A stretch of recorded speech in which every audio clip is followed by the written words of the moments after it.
This is Chapter 10, Flexible Budgets and Standard Cost. When we talk about standard cost, what we are talking about is how much something should have cost, what you would normally expect for something to cost in terms of how much of the product you're using and how much you're paying per unit, that type of thing.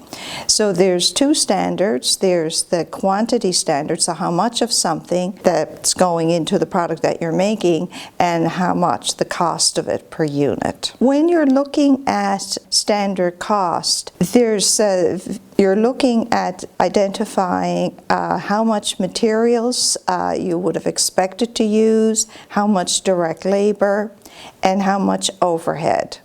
So this is the standard cost, and then you're going to be multiplying the materials, the amount of materials times the price, the direct labor hours times the rate per hour, and then the manufacturing overhead is assigned, the cost is assigned to one unit. It depends on what you're deciding your cost driver is. So your cost driver could be, for example, direct labor hours. So for every hour you would be allocating a certain amount of overhead. When you're looking at a standard cost, here you're looking at this product to make a swimming pool. It's you would have expected to have 24 meters plus, there's a certain amount of spoilage when you're cutting and fitting things, so 1 meter for spoilage. So for each pool you're expected to use 25 meters, and the price is $76 per meter.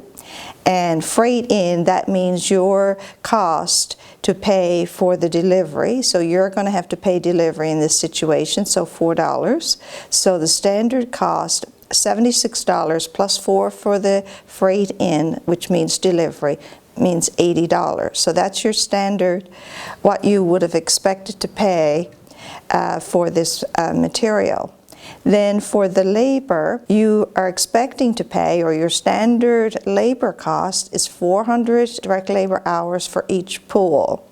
The hourly rate is $8, and then the payroll taxes and benefits $250, so the rate is $10.50. So what you are doing here is, in this example, we're looking at the manufacturing overhead rates. So you're going to estimate your total variable overhead cost and divide that by your allocation base. So in this example, it's estimated that the total variable overhead cost is $6,400, and the cost driver is a direct labor hours, so you're expecting to use 3,200 direct labor hours, so that works out to be $2 per hour. So when you're looking at the standard cost for the pool, you have your direct materials, your direct labor, your variable overhead, and your fixed overhead.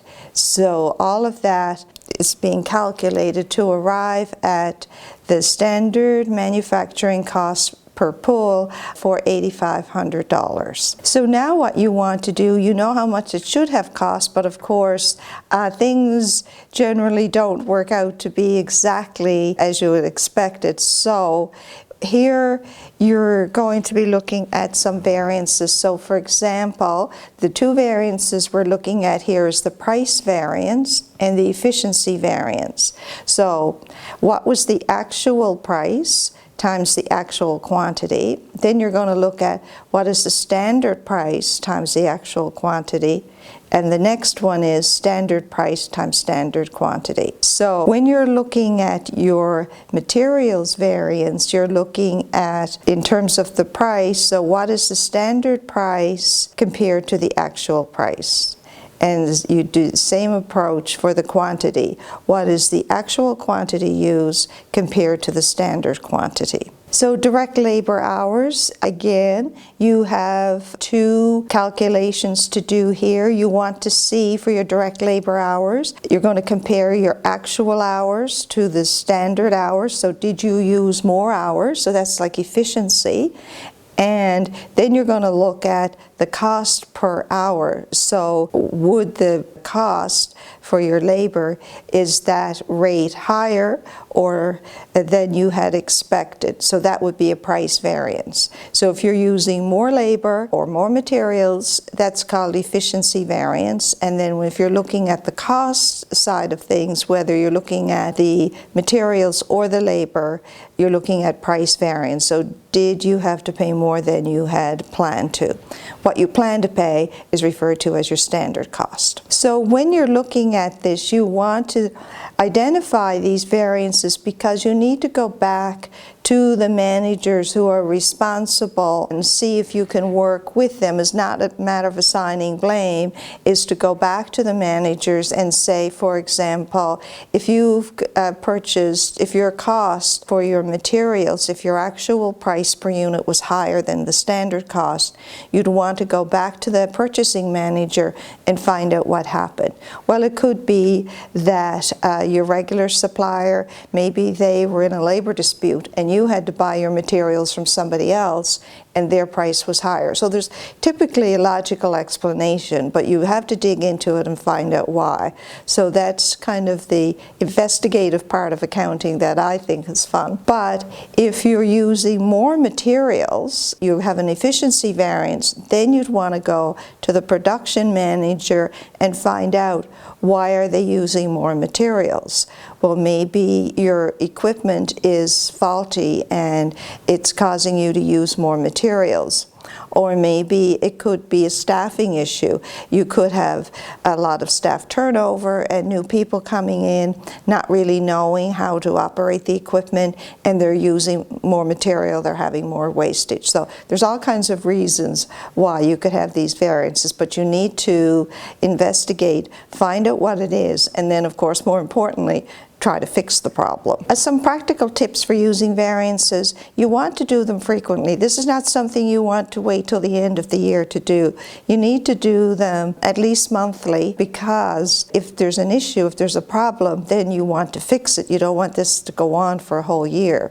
So it's a way of providing information, maybe in addition to, price variances and efficiency variances, maybe the standards are outdated. So, when you calculated paying $10 an hour to the employees, well, obviously people would make these days more than $10 an hour, just to use that as an example. So you have to be aware of, all the different elements that could come into play in terms of explaining the variances. If you're looking at variances, you want to look at everything, because you don't want to focus just on one area, because then managers will do whatever it takes to make that variance look good, but they could hurt the company in the long run. So it's also important to include some non-financial measures as well as quality indicators. When we're looking at overhead, just as we had with materials and labor,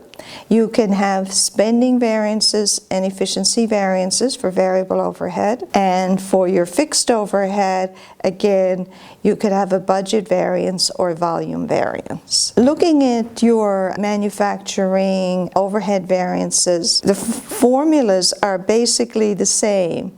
You're always comparing the actual rate times the actual driver, the standard rate times this actual driver, and the standard rate times the standard driver.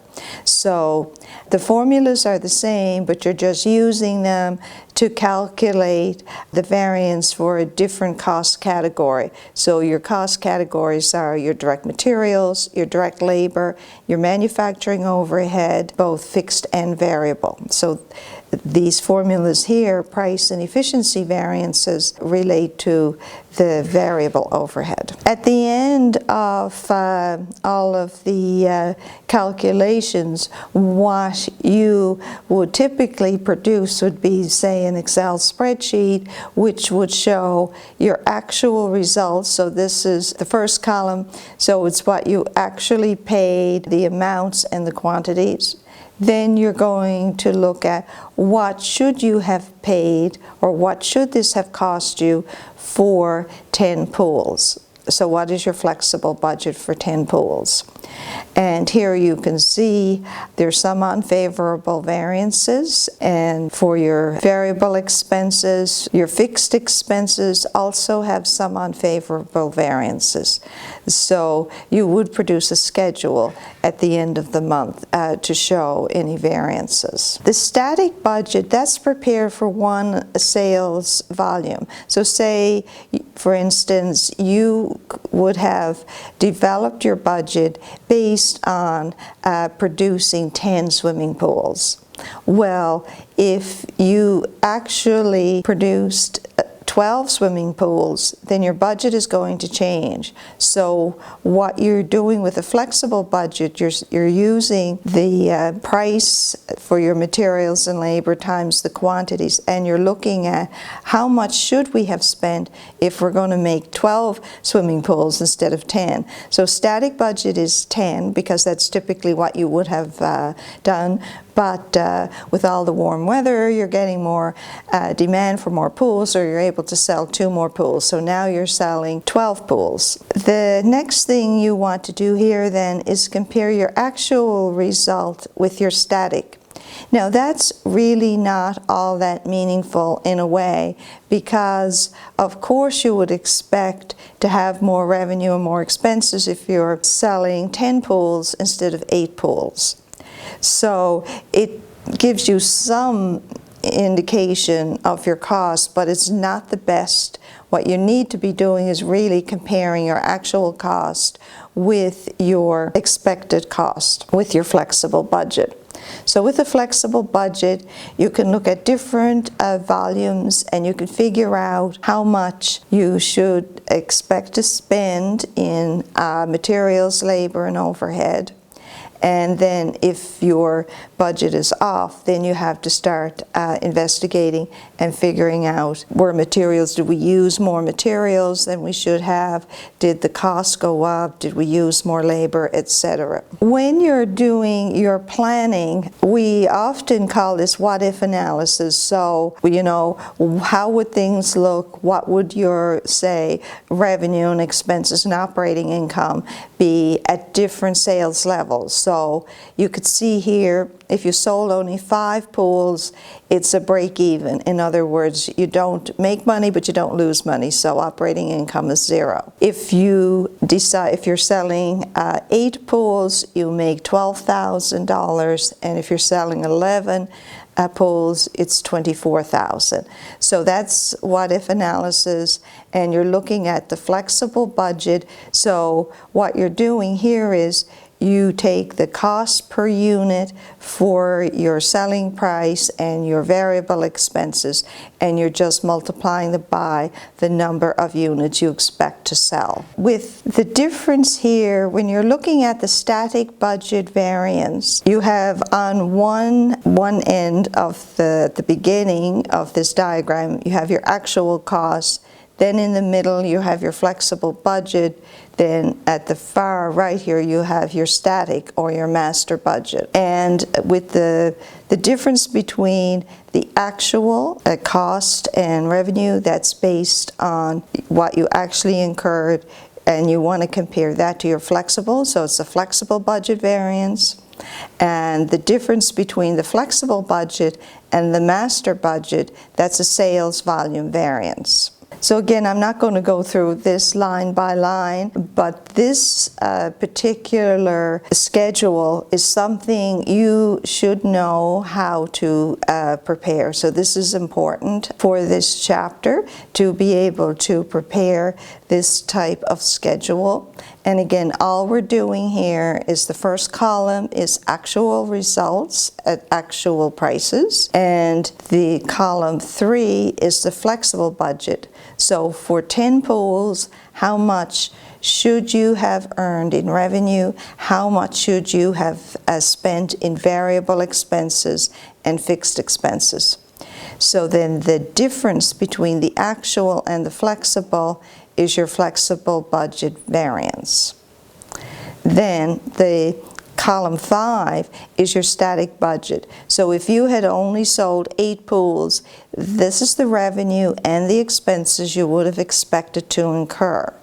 So then when you're comparing the static budget to the flexible budget, the difference between the two is displayed in column 4. So that's your sales volume variance. So the difference between those, it's because you sold 2 extra pools, and then you're doing the calculations to reflect that. When you're interpreting variances, favorable variances can happen because you have higher sales and lower expenses. Unfavorable variances can decrease your operating income, the sales might be lower, and the expenses could be higher. Again, an example here, and this is something you need to know how to calculate in this chapter, and I'm not going to go through this line by line because it's very similar to what we have just covered, but the approach is the same. So in the first column is your actual, and then in the third column is your flexible budget. How much should you have spent